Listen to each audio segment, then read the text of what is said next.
కేంద్రం నుంచి ఏపీకి నిధులు రాకుండా జనసేన అధినేత ఉప ముఖ్యమంత్రి పవన్ కళ్యాణ్ అడ్డుకుంటున్నారని ప్రజాశాంతి పార్టీ అధ్యక్షుడు కేఏ పాల్ ఆరోపించారు. రాష్ట్రంలో కూటమి ప్రభుత్వంతో పాటు వైఎస్ఆర్ కాంగ్రెస్ పార్టీపై కూడా విమర్శలు గుప్పించారు. రాజమండ్రి ప్రెస్ క్లబ్లో బుధవారం సాయంత్రం ఏర్పాటు చేసిన విలేకరుల సమావేశంలో పాల్ మాట్లాడుతూ ప్రధాని మోదీతో మంచి సంబంధాలు ఉన్నాయని చెప్పుకునే ఆయన రాష్ట్రానికి రావాల్సిన నిధులు, ప్రత్యేక హోదా ఎందుకు తీసుకురాలేకపోతున్నారని ప్రశ్నించారు. రాష్ట్రానికి ప్రత్యేక హోదాతో పాటు విభజన చట్టంలోని హామీలను ఎందుకు అమలు చేయాలి అని ఎన్డీఏ ప్రభుత్వాన్ని డిమాండ్ చేయడం లేదని నిలదీశారు.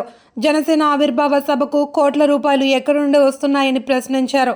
పిఠాపురం మాజీ ఎమ్మెల్యే వర్మకు ఎమ్మెల్సీ అవకాశం ఇవ్వలేదన్నారు. ప్రస్తుతం రాష్ట్రంలో ప్రతిపక్షం లేదన్నారు. వైకాపా పోరాటం చేయలేకపోతుంది అని, చివరకు అసెంబ్లీకి కూడా వెళ్లలేని పరిస్థితిలో ఉందని వ్యంగ్యాస్త్రాలు సంధించారు. జనసేన ఆవిర్భావ సభకు 100 కోట్లు ఎక్కడి నుంచి వస్తున్నాయి? ప్రశ్న. అసలు ఇది జనసేన సభ, తెలుగుదేశం సభ అని గమనించలేని పరిస్థితిలో ఉన్నారు తెలుగుదేశం పార్టీ నాయకులు. బిందెల్ని చెంబులో దూరుతుంది కానీ ఇప్పుడు చెంబే బిందులో దూరుతుందా అంటే తెలుగుదేశమే జనసేనలో దూరుతుందా అని ప్రశ్నలు. దత్తపుత్రుడు అని దగ్గరికి తీసుకొచ్చాడు చంద్రబాబు నాయుడు. అసలు ఈయన దత్తపుత్రుడా? దత్తత చేసుకోకముందు ఒక పామే పుత్రుడిగా వచ్చాడా? ఇప్పుడు పామై కాటైపోతున్నాడా అన్నది ఇక్కడ ఇష్యూ. బీహార్కి ప్రత్యేక నిధులు 2 లక్షల కోట్లు మొత్తం కేటాయిస్తే ఆంధ్రప్రదేశ్కు 10% ఎందుకు కేటాయించారు సెంటర్ అంటే నాకు వచ్చిన ఇన్ఫర్మేషన్ పవన్ కళ్యాణే మన రాష్ట్రానికి నిధులు రాకుండా ఆపుతున్నారు అని. ఒకవేళ నిధులు వస్తే చంద్రబాబు నాయుడు గారికి మంచి పేరు వస్తుంది.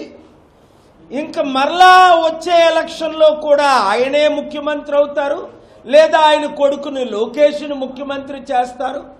ఇప్పుడు మీరు నిధులు ఇవ్వకండి, ఈ ఎలక్షన్ల ముందు నేను మరలా బయటకు వచ్చిన తర్వాత నేను చంద్రబాబే నన్ను మాట్లాడనివ్వలేదు, నిధులు తేనివ్వలేదు, అభివృద్ధి చేయనివ్వలేదు అని పవన్ కళ్యాణ్ చెప్పి బయటకు వచ్చి ముఖ్యమంత్రి వచ్చే ఎలక్షన్లో అవడం కొరకు ప్రజలను కోట్ల మంది ప్రజల నాశనం చేస్తున్నారని ఎక్స్పర్ట్స్ ఒపీనియన్.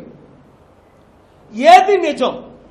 చంద్రబాబు నాయుడు గారు మీరు తెలివైన వాళ్ళు కదా, కమ్మ నాయకులందరూ మిత్రులందరూ మీరు తెలివైన వాళ్ళు కదా, మీరు ఎంతకాలం పామును పోషిస్తారు? పాలేసి డబ్బులు ఇచ్చి కలుపుకొని ఎందుకు పోషించాలి? మిమ్మల్నే మింగినంత 9 నెలల్లోనే మిమ్మల్ని మింగే స్థాయికి ఆయన వెళ్ళాడు అంటే తప్పెవరిది? మీదా కాదా ఆలోచించండి. ఇప్పుడైనా మేల్కోండి. మీరే కానీ అవకాశం ఇవ్వకపోతే చిరంజీవి ఏ విధంగా ముందు 18 సీట్లు గెలిచి 2009లో ప్రజారాజ్యం క్లోజ్ చేసుకున్నాడో 2011లో కాంగ్రెస్లో విలీనం చేసి